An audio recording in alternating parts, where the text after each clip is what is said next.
What's good, YouTube? It's TYDP, and today I'm going to be making a video on how you guys can get out of beat blocks. So it happens to everyone. So like usually when you're making a beat, sometimes it doesn't sound the way you want it to sound, or sometimes you just cannot make a beat at the moment. And I'm going to be showing you guys what you can do to get out of that and continue to make beats like over and over again, because I figured out ways to do that and I can make beats all day now. Like I used to be able to make like only 2 or 3 beats a day, and then now I can probably make like 10 if I really wanted to sit down and make a whole bunch of beats in a day. I can do it. So in this video I'm going to really be showing you guys how to do that. So if you guys like this video, make sure you guys like and subscribe. Don't forget to subscribe, because I'm trying to grow my channel. Just subscribe for me. I'm helping you guys out. And comment down what other type of videos you would like to see me do. And without further ado, let's get into this video.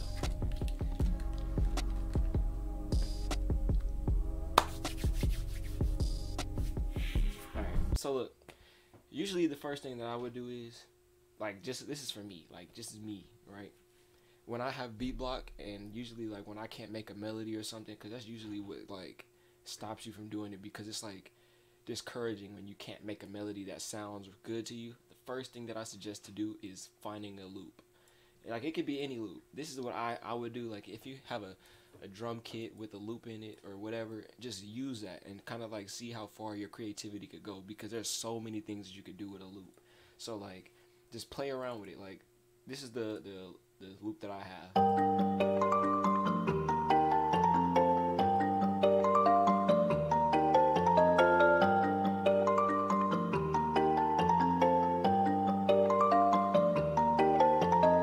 So it does kind of sound like something Lil Uzi would do. So basically, if I were to have like a loop or a sample that sounds like something that an artist would use, I would usually like look up some of their music and kind of get inspiration on how they do their drums and stuff like that, so I could kind of like keep my mind flowing, so I could just make sure it's like focused on one thing and not all over the place. So here's what I would do, right? So I would kind of just like get all types of sounds that match the artist, right? So usually in a Lil Uzi song, he usually has multiple like sounds, like all sounds all over the place. Like, it's very random, kind of something like spacey and ambient that it gives you, like when you do those type of artists. So for this beat, I'm going to be using a regular hi-hat that I have and that 808 that I have, as you can see. He doesn't usually use a kick in his songs. He usually has like just 808s and then just lets it play like that. I will start always with the hi-hat. So if you have a beat block, always start with just a regular 2-step. Like, it gives you the option, just right click on it and click 2-step. It gives you that option and you could just listen to it. It's like, it's simple. See? So it's like, it's very simple for you to do. Like, I feel like this program on FL Studio, it gives you a lot of room to kind of be creative and do more things and be limited. So that's why I feel like if you use a loop and you're not really stuck to those VSTs and all that, because I know that could get kind of confusing and not really motivate you it makes you not feel motivated when you have beat block, and it kind of makes you lose what you had. Because believe it or not, if you stop making beats after a long time, sometimes you might not make anything that sounds good to you, and that really could make you have beat block. Like, you can be making like 5 or 6 beats and none of them sound good to you, and you keep scratching them trying to make that perfect sound. So that's why I recommend you use a loop, so that way you could just find different sounds that all sound different, and then also use very basic patterns and build off of it. So like I said, I have a regular 2-step and just a regular clap. Listen, very basic, and it's nothing more to it. That's it. It's just very basic, and then I'm gonna build off of it and add on my own thing to it. So like I said, I usually would just start with these regular instruments, just the hi-hat and the clap.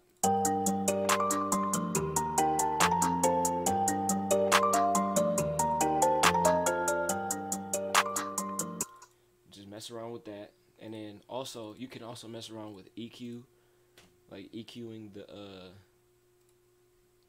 melody. So this is usually what I would do. I would go to this second, I think it's second, this is default, and then this is, yeah, so it's the second option, and then just take out some of the highs and lows, and then you could kind of hear it. Let me solo that for you 1 second. So listen.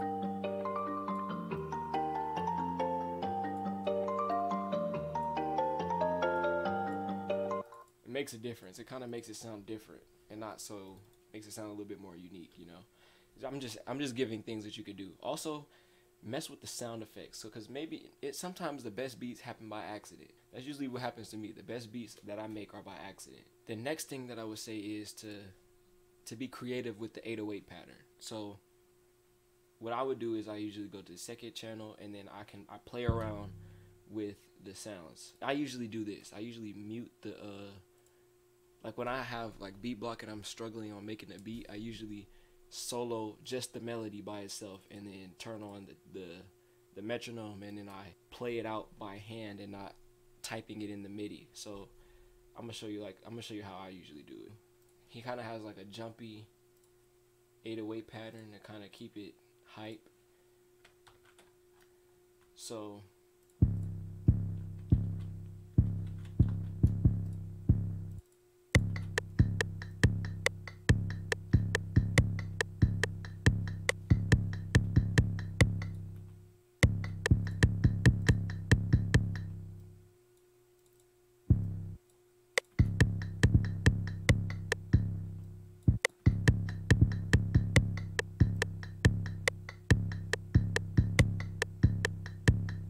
I like to mess around with the 808s, like higher and lower notes.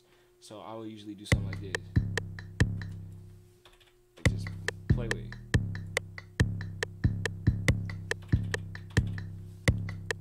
You have all the limits. It's your beat.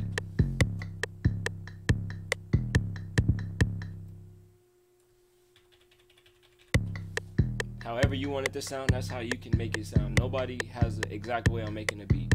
Now I have all of that.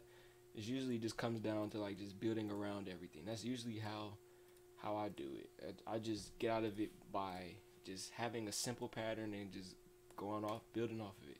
So as you can see,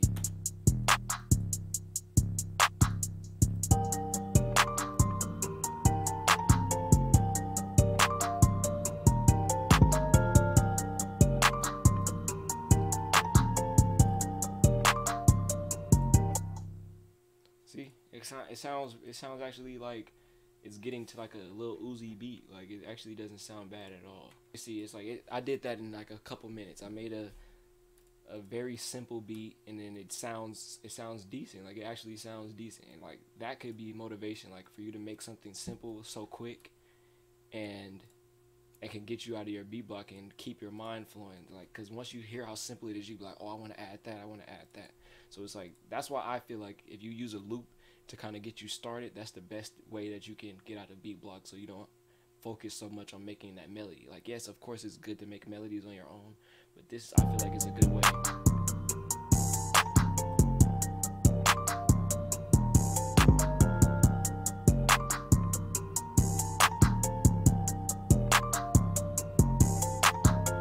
See?